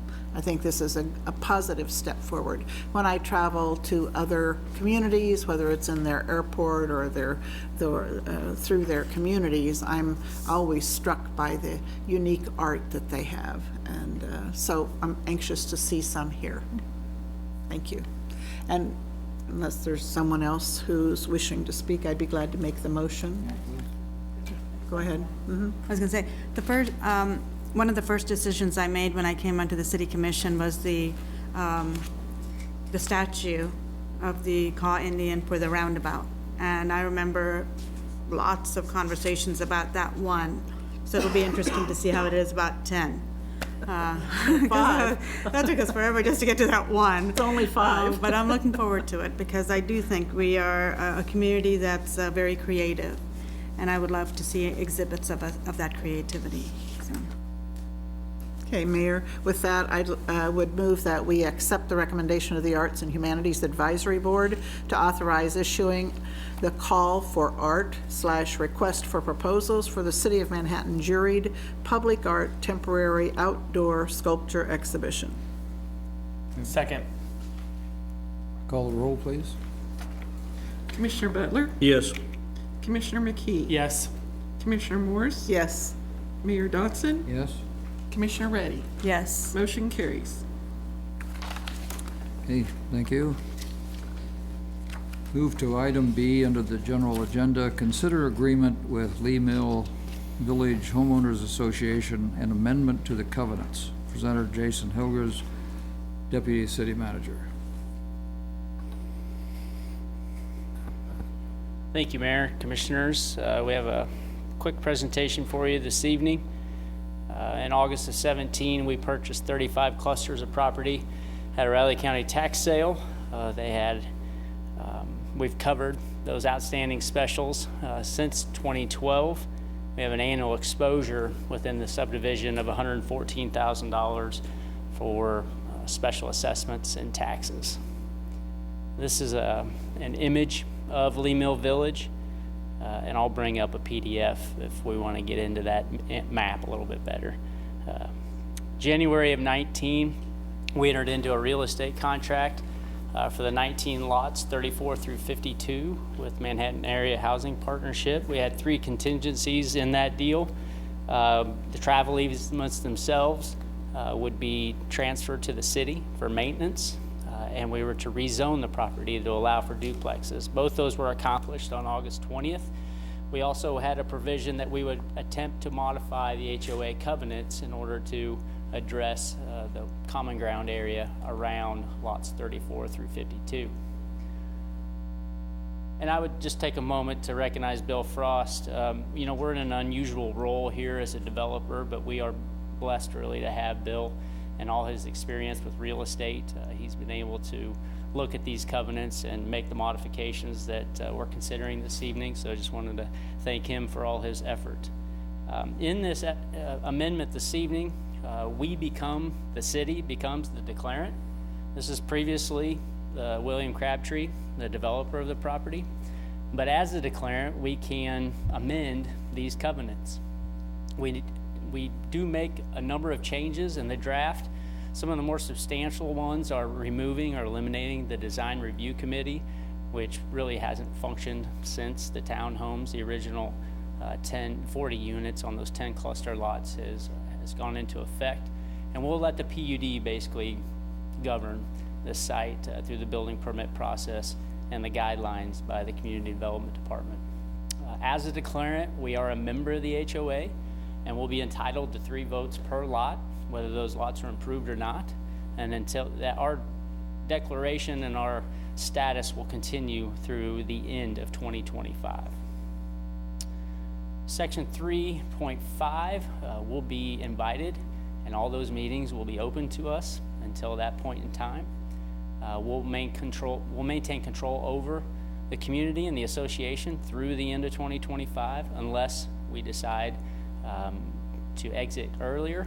Clearly, if we were fortunate enough to sell all the lots and we want to get out of this thing completely, we'll amend the covenants to do so. We are the owner of the common ground, and this gives us the authority to transfer that by title.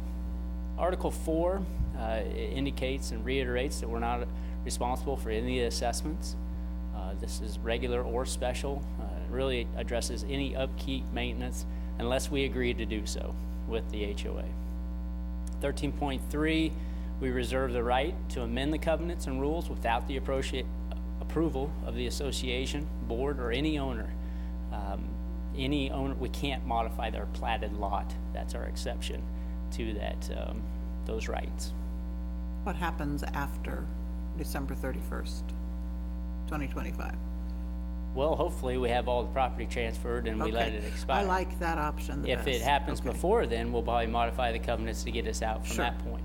If Got we it. don't have the land transferred, we'll probably extend that date. Okay, thank you. Yep.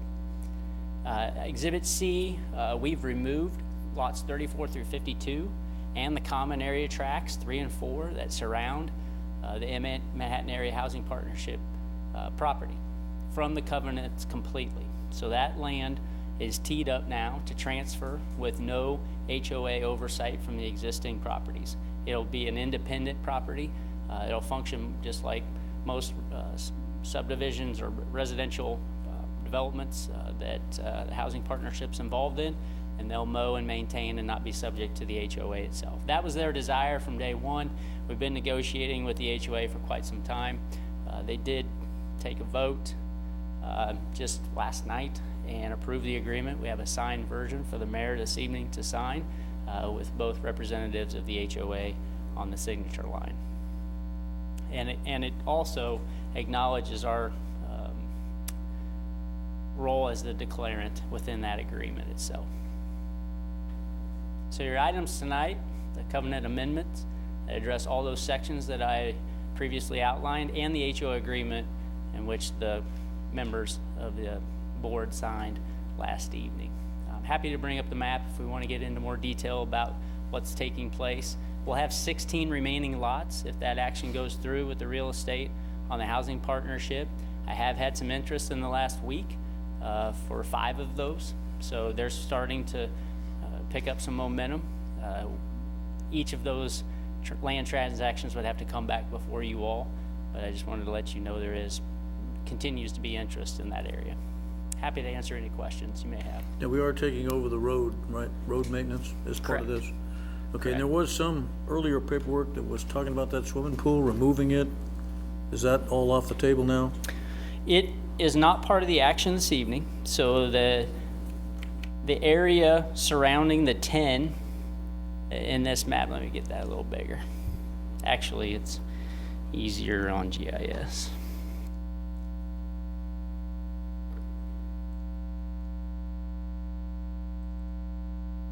So right now, the pool will remain. Did we get a new computer? Jeez, Pete.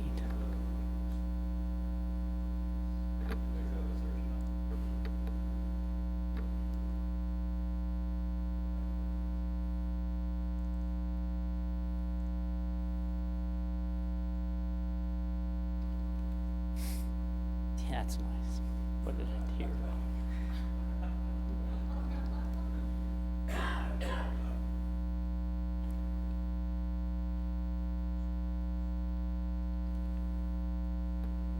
So the pool is still part of the existing HOA, and it'll stay with those 10 existing, plus the 16 that we remain to own. So all those lots are still within the HOA.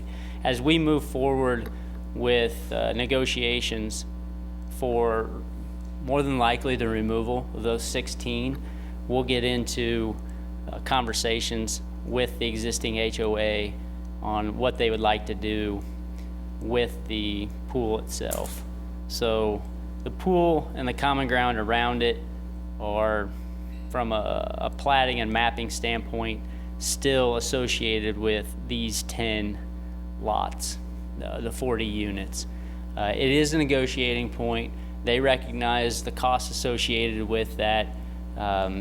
We are, our desire is to move the remaining lots generally in this area, this cul-de-sac, plus, let's see if I can get this in a little closer.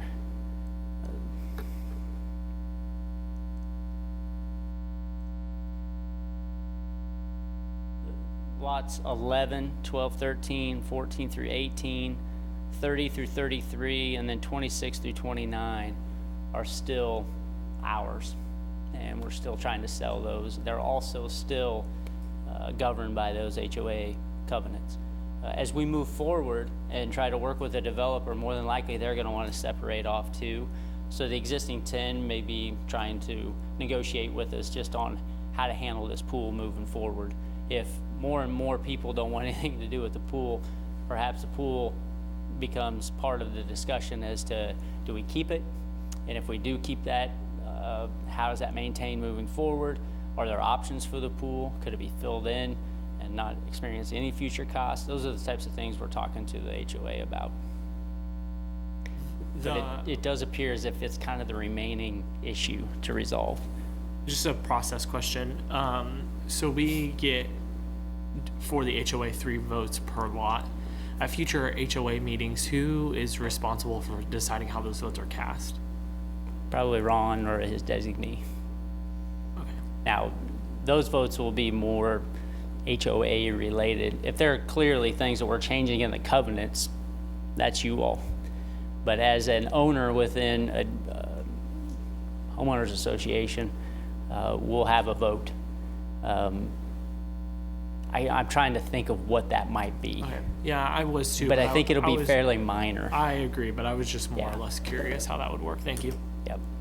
Well, that maps up, you might just point out the various owners by color so that, Yeah, and those tracks, those were the prior tracks to our platting. So when we replatted, we actually were able to create some boundaries. The blue will continue to be around 1 through 10 in the pool. So that common area, it'll have a split. 34, between 34 and 33, we put a split in here. And so this common area around 34 through 52 is now tracks 3 and 4. These parcel lines were how they were identified on Riley County GIS, but since we've replatted, we've kind of tidied up some of those boundaries and those tracks to make it easier to deal with them in the future. and the ones in the top right, These were carved off, early on, right? yeah, was it 15 or 16, Bill, when those came out? That came out right before we bought the property in 17. Rose Walk Place, I believe the developer, last name Robinson, came in here and built these duplexes, but the HOA allowed them, they're one of the less properties. These 19 through 25 are referenced very similarly to 34 through 52 in Exhibit C, which takes them out of the covenants. And then there, in the purple, there's a 26 and, is it 23 to 26 or something? 26 through 29, yep. 29, Yeah, and this is a cul-de-sac that is a future opportunity for a development of some sort. And if you recall, we put a line through here on the purple, and this common area balance, we agreed to transfer to the school district in the event they build that school Yeah. just to the east of that site. If they don't build the school, we keep it. yeah. Any further comments? We can hear from the public, see if there's any comment on this. So at this point, let's call for public comment on this particular item. Anyone having a comment, please come forward and let us hear from you.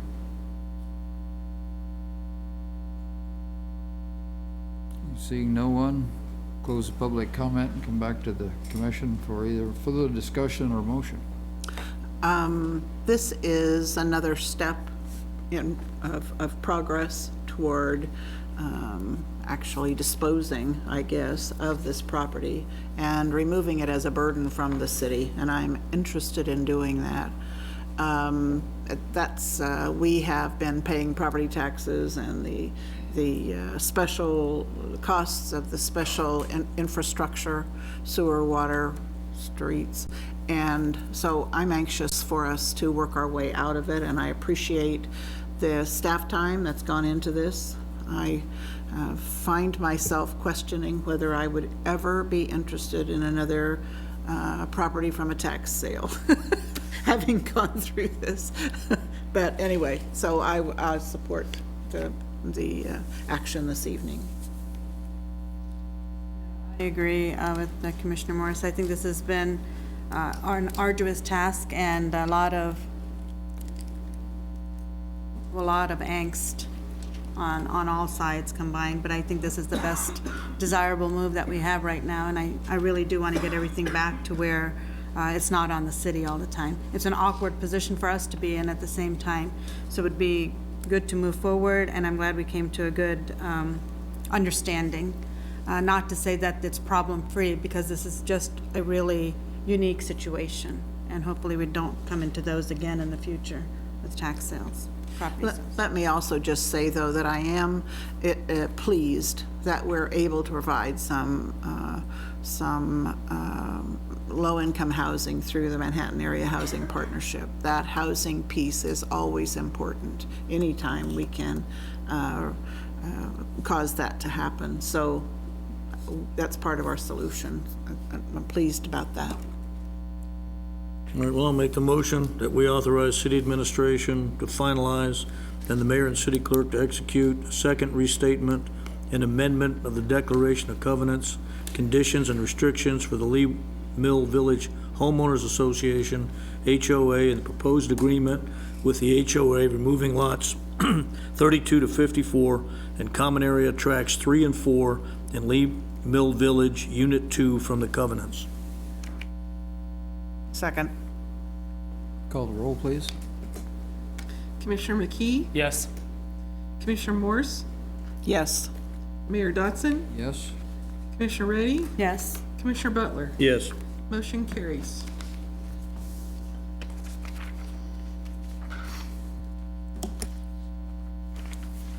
I'll move to item C, which is airport parking lot improvements. And Jesse Romo will be the presenter, our airport director. Good evening, Mayor, Commissioners. Happy to be back up here talking parking.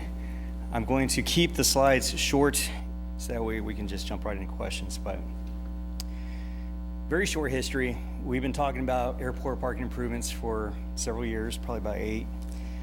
Different design options have been analyzed throughout the years, and the Airport Advisory Board has consistently supported moving the project forward, including implementing a daily fee to offset construction costs and build a revenue source for future maintenance. This was the last design option that we were looking at, and we had authorization to go to bid in March. The RFP was advertised in July. August, 2 bids were received. Schilling Construction submitted the low bid of $3.2 million, and Olson also submitted their construction administration agreement. As I mentioned, we've been doing this for quite a few years, so there's some past expenses to roll into this. And then you see the second half is construction and the CA costs. Add it all up, and it's a combined total of past and future expenses of about $4.5 million. Taking that amount, now we're going back to our old scenarios that we had and actually using real numbers for it, and had finance run bond scenarios and looked at a 10-year bond scenario. The debt service about $615,000 per year. And we also had Walker update their chart and pro forma report on projected revenues. And you can see from the bar graph that $5 a day does cover all 3 bond options of a 10, 15, and 20 year. Staff is recommending that we look at a 10-year bond, and then we can establish a maintenance fund to have there as well. So it kind of jumps right into what are you looking at to do for decision making? You got some alternatives ahead of you. Ultimately, we recommend that you accept the Airport Advisory Board's recommendation to implement the $5 per day parking fee to offset the debt service of the project, raise revenue to perform future maintenance, to also give us direction to develop a parking management plan that will include a fee implementation schedule that we can bring forward to you at a later date. Those details of, the first 30 minutes, first hour free, all those things can be worked out as part of that parking management plan. And to accept the engineer's estimate and go with the low bid with Schilling. As I said, I was going to keep my comments brief and give you an opportunity to ask whatever questions you would like. I have a question. Yes. With the 10-year bond scenario and at $5, I know we're establishing a fund for maintenance, but does that additional income we're estimating there cover all the maintenance costs? So if we're debt servicing $615,000 a year, are we going to be producing enough revenue to also maintain via the parking fees and not out of the general fund? I don't know if Andrew wants to talk to his report, but the revenue projections show with $5 a day, we would be able to cover the debt service, including additional maintenance expenses. Okay. So I can't quantify for you what future maintenance will be, but there are some items that we're looking at that will be ongoing with software agreements, with the revenue control systems. But all those things should be covered with our parking demand model, with the future forecast for employments. And I know that his model was very conservative in this way, so. So for predictable maintenance items and a 10-year bond, we're estimating that $5 a day produces enough revenue not to impact the general fund. Correct. Okay, thank you. The bid price, we had the engineer estimate, I think, of 4.1 and a little more, and then we had the bid price for the construction is 3.2 something. What I didn't see in there, although the staff sent me a note on this, is when we use, let's say we select the park system, which is the system for the drop arm and the kiosk to pay your tickets and tracking and all that. Is that, who does that? Is that, it's not Schilling, it's, is it the developer or who's doing that for us? Are you talking about the installation of those systems? Right. There will be some subcontractors that are performing that work. As far as the names, Mark, can you address, or Andrew? Is that a sub to Schilling or a sub to you? No, that would be a sub to Schilling. So essentially Schilling is acting as a GC. Okay. Yeah, so Schilling's subcontractor is Fisher Parking out of Kansas City. They're a distributor for the manufacturer, which is TIBA equipment. So all service and maintenance and installation of the equipment itself would be performed by Fisher Parking, a subcontractor at Schilling. I know one of the things that we talked about earlier, and I think is important, is that future parking garages, maybe the existing parking garage and the airport parking could be served by the same general system. Is that right?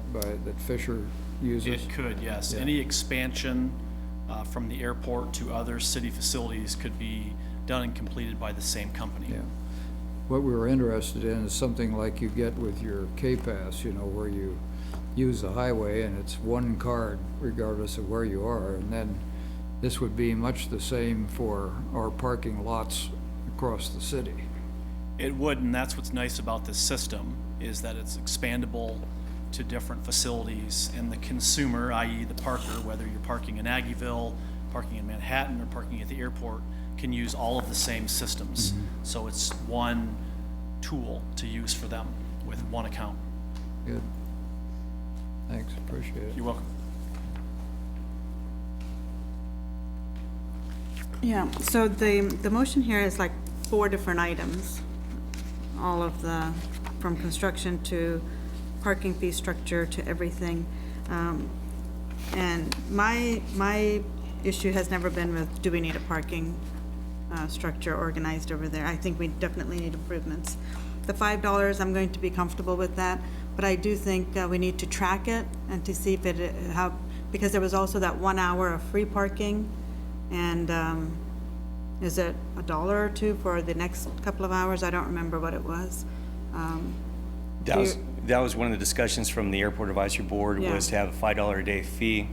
I believe the first hour free, and then $1 thereafter until you hit the maximum rate. But again, those things can be worked out with a parking management plan where we have the implementation schedule and can evaluate whether or not the first hour is enough, or if it's too much, should be 30 minutes. And so those are some of the things we'll continue to debate out over the next year before we have to implement the fee. All right. No, I'm fine with the discussion as well as the $5 and the 1 hour free that they were discussing, just to monitor behavior once it's all done, because it probably won't be in place for another 2 or 3 years, is what I'm thinking, at least another year or two, how all of that's organized.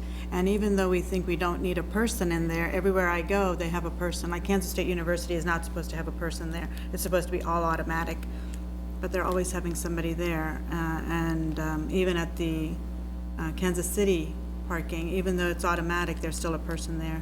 So I just want to consider that we might need some kind of staff there if something happens. I know there's a phone that can be used for problems, but I just want to know how that's being addressed as far as part of the whole plan. Sure, and I don't know if Andrew wants to jump in as well, but the way the system, as we've been explained, it will default to sending us like alerts. It will also allow them to press the intercom button to establish contact with airport staff that can remotely access the gate, try to resolve the issue, raise the gate. And those are some of those policy things that we can work out too. But those will be handled by airport staff.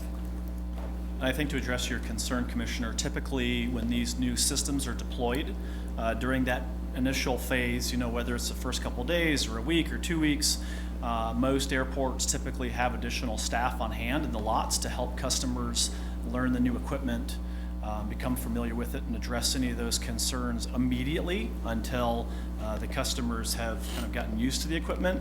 And then additionally, we typically recommend that the airport or the city provide some sort of press releases in advance of the equipment being deployed, showing them how to use the equipment and how easy it is to operate.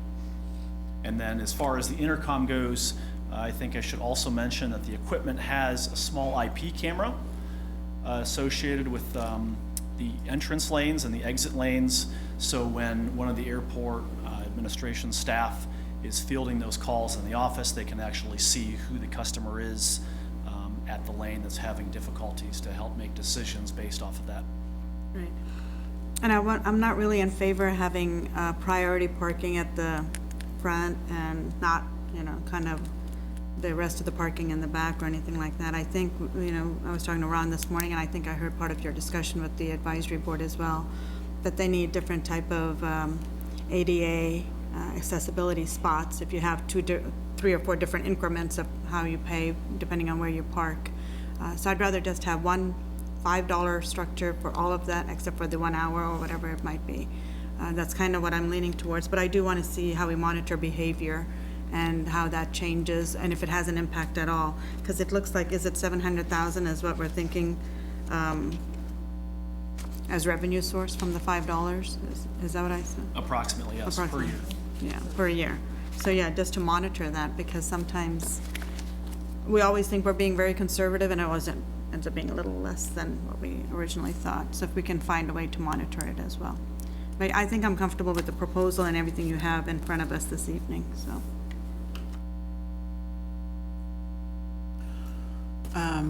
I've not been able to find it in here, just sitting here this evening, and I didn't look it up earlier, but the Walker Consultants report says that Manhattan currently has 669 spaces available for passenger use.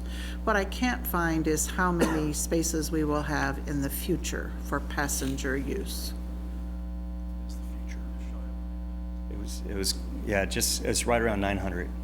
Well, I found something earlier that says, but I wasn't sure what year it was in the sequence. It says 935. So over 900 will be the total that we will see in the future then. Well beyond what we have now. That's all I want to know. I want a commitment for the number of parking spaces we're going to have. So the current number is an estimate based on capacity you can put into gravel lots. And I don't know, Mark, if you don't know offhand, we can look that up for the total stall count, Okay. but we went through a lot of different iterations on the design, so. I know. It's right I around got 900. lost in it too. So it's about a 300 parking Additional. capacity Okay. addition to what we have. Okay. I have consistently voted no for the airport parking, and I'm not excited about it because I appreciate the amenity for our citizens and our airport not to pay, but I think it is, even in the last 3 years, it has continued to deteriorate, and I know we haven't done much to maintain it at a current level, but so I think that 10 years is a good bonding time, and it's important for me to know that the fees will pay for the parking lots and the construction and bonding, and that's important that it not be on the burden of all the citizens. So we'll have a public hearing. I think as it stands right now, if we're looking at 700,000 revenue and 615 for the bond, then we've got a little bit of margin in there. And they've, remind me here, when we did this calculation, they took a 2% decrement based upon experience. So in other words, 2% of some number would choose to go elsewhere as a result. That's how we get the kind of the parking requirement on into the future. Well, there's several different reductions that could come into play as a result of implemented paid parking. One is the new service from Salina to Chicago. That is a 2% projection that was provided to us by the airport. In addition to that, we realized that as a result of implementing a paid parking fee, an additional cost to the traveler, that there would be some possible reductions. The possible reductions come in two forms. One is a leisure traveler who's more price sensitive. The other is a business traveler who's less price sensitive. So we are making acknowledgments that there are in fact likely to be some reductions in parking demand, although I will say we did not account for any enplanement growth in the model to be conservative, and the airport continues to have increased enplanements year over year. I guess the point I wanted to make is that all that's priced into the revenue expectation already. It is, yes, sir. So let's go to public comment. Anyone wishing to comment on this item, please come forward, and love to hear from you.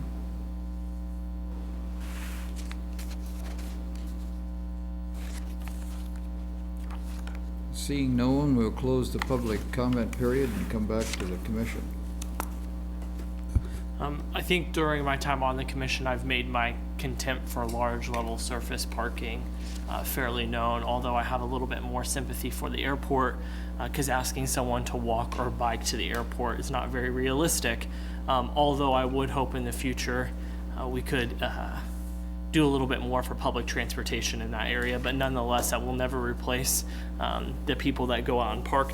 The only concern, there are definitely safety concerns and capacity concerns, so I was supportive of improvements. My only concern was making sure that essentially we could pay for future maintenance of the concrete that we put on the ground without having an impact to the general fund, and it looks like through these estimates we'll be able to do that. So I'm supportive of moving forward on this. I don't think this will largely change behavior. I looked it up again tonight, and even from the city building right here, it would cost me $18 to take a rideshare service out to the airport, and this is probably the closer side of town from where I live. It'd probably be more like 24, 25. So I would have to stay at the airport for 4 or 5 days, my car, for me to make an alternative decision. So I don't think that we're going to see any large behavioral changes. So I think these improvements are necessary.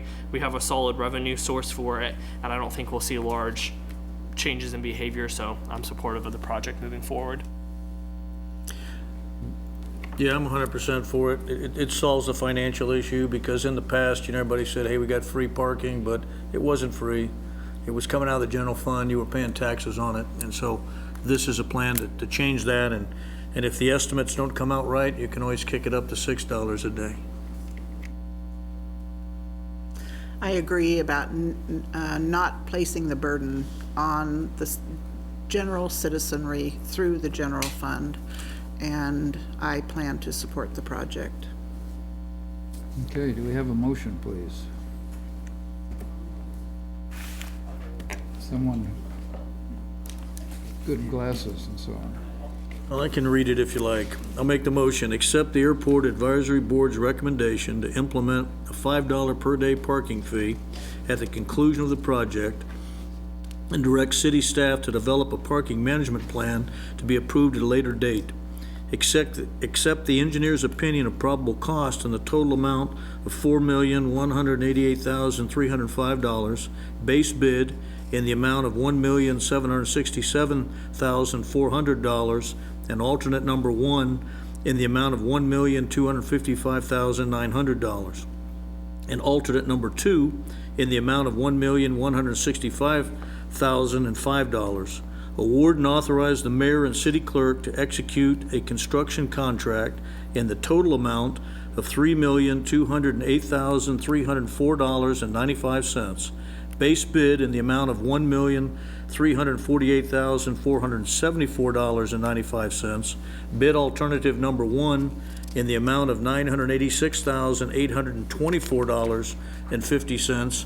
And bid alternative number 2 in the amount of $873,005.50 with Schilling Construction Company Incorporated of Manhattan, Kansas. Authorize the mayor to execute task order number 5 in the amount of $209,490 with Olson of Manhattan, Kansas for construction administrative services, and approve resolution number 090319-C, amending resolution number 022018-B, authorizing and financing for the airport parking lot improvements project AP 1801. Good job. Second. Call the roll, please.